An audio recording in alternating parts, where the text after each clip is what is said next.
barcha maqtov, damlovlar, yer ham ko'klarni, kishilarni ham jinnlarni yo'qdan bor qilishi Alloh taolaga tegishli.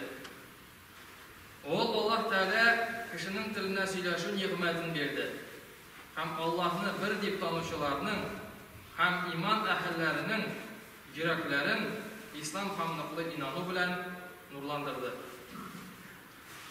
Alloh taolo butun narsani ulug' hikmat ham o'zinagina xos tartib ham tugallik bilan ishlaydi. 40 yil bo'yi suyukli quli Muhammad sallallohu alayhi vasallamni tarbiyaladi, azirladi. Dunyodagi hallarni onun tug'i oldindan g'alimlar uchun belgilar etib ko'rsatdi.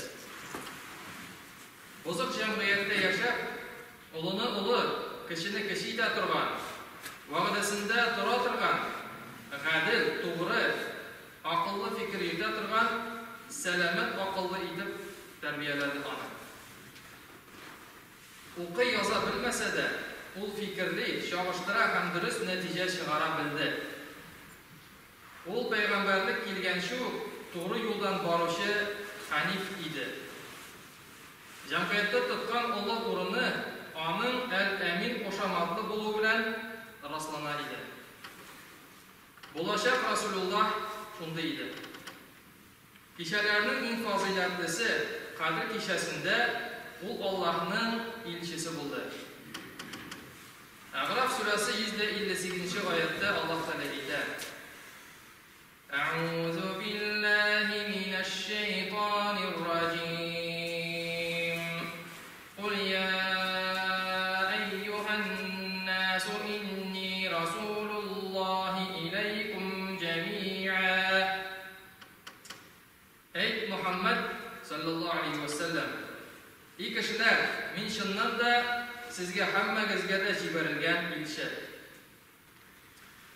Furqon surasi 1-oyatda Alloh taolo aytadi: Tabarakalladzi nazzala al-furqana 'ala 'abdihi liyakuna lil'alamin nadira. U o'zining quluna yaxshilik bilan yomonlikni ayiruvchi Qur'onni indirgan, g'amallarga kesatuvchi bo'lsin deb. Ahzab surasi 40-oyatda Alloh taolo aytadi: Ma kana Muhammadun aba ahadin min rijalikum walakin rasulullohi wa khataman nabiyyin. U Muhammad g'odik kishina tugul, balki payg'ambarlarning eng oxiridir. Bu oyatlarda teran ma'no tugallik solingan. A'rof surasi tartib bo'yicha 7-chi. Bu oyatda Muhammad sallallohu alayhi vasallamning elchi ekanligi xabar etildi. Ya'ni Alloh xizmatini boshqaruv turida aytildi. Furqon surasi tartib bo'yicha 25-chi. Bunda Alloh taolo o'zining quluna yaxshilik bilan yomonlikni ayiruvchi Qur'onni indirish turida xabar beradi. Bu payg'ambarimizning ulug' darajasini ko'rsatadi. Birinchidan Allohning quli, ikkinchidan ona yaxshilik bilan yomonlikni ayiruvchi Qur'on berildi. Ahzab surasi tartib bo'yicha 33-chi. Bunda Muhammad sallallohu alayhi vasallamning g'odigina kishi tugul ekanligi, balki payg'ambarlarning eng oxiri deb aytildi. Muhammad sallallohu alayhi vasallam bir g'odigina tugul, u hatto bir xalqqa kelgan bir rasulgina da tugul. Avul erlarning eng yaxshisi, elchilarning eng darajalisi. Jabir radhiyallohu anhudan rivoyat etilgan hadisda payg'ambarimiz sallallohu alayhi vasallam aytdi: "Va kana an-nabiyyu yub'athu ila qaumihi khassatan va bu'ithu ila an-nasi 'ammatan."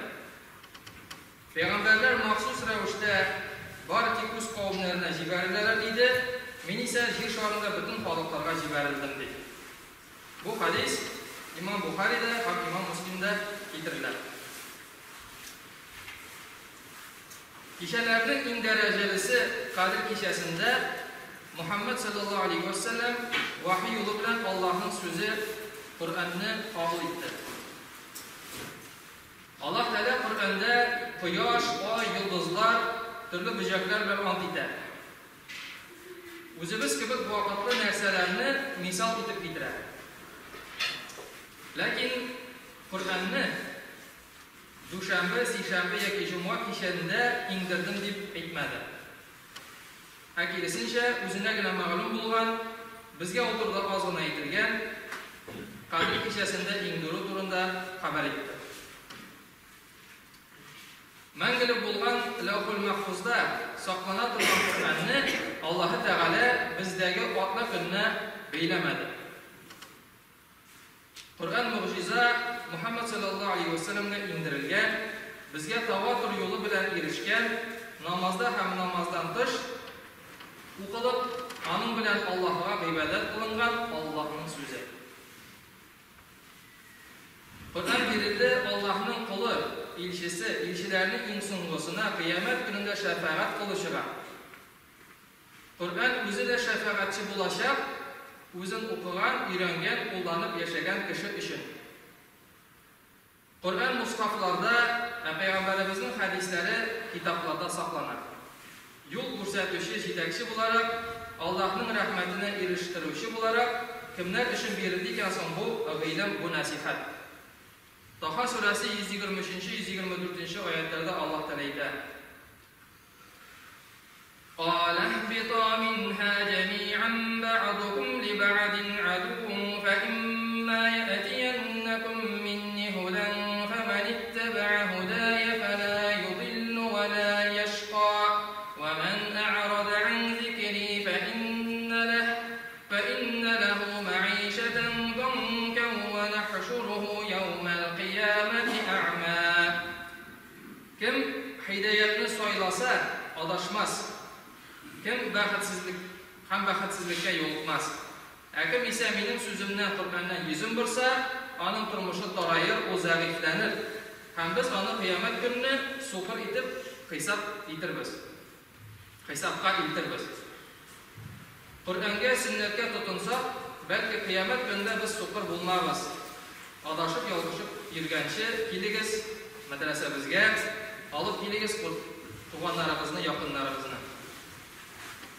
Ertaga dajjal chiqsa, hal yengil bo'lmas. O'lim yurti bo'la turib, mumkinchilik bo'la turib, o'qirga kelmau zo'r xato. Ey Alloh, bizga hikmat ber, ham hikmat yaxshi so'z bilan ko'rkam ravishda haq yo'lga chaqirishga xayrli umr ber.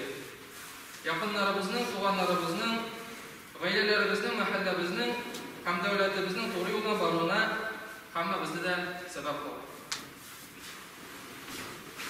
بارك الله لنا ولكم في القرآن العظيم ونفعنا وإياكم بالآيات والذكر الحكيم إنه السميع الدعاء